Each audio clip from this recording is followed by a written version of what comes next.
here's how you can unhide apps on the iPhone and make them show up in their specific album.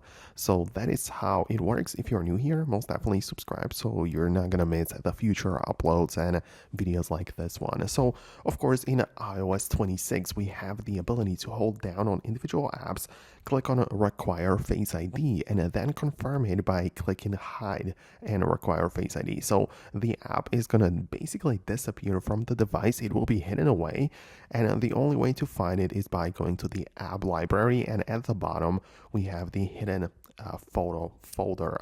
hidden app folder, right? So you can get there, authenticate yourself, scan the face, or type in the passcode, and you'll have the ability to open the hidden app.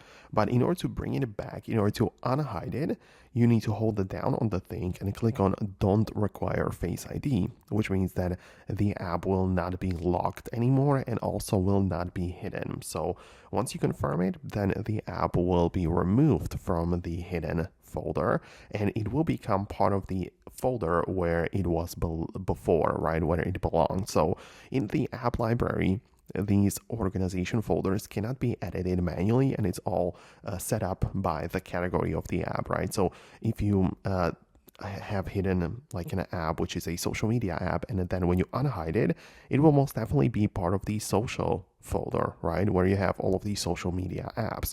If it's like an utility app or productivity one, then it's going to be part of that particular folder. So that is how you can do this and how it works in the latest iOS. Of course, just like all the time, if anything would change in the future, I'll definitely let you know through an updated video. So make sure you subscribe, and that way you'll never miss anything important.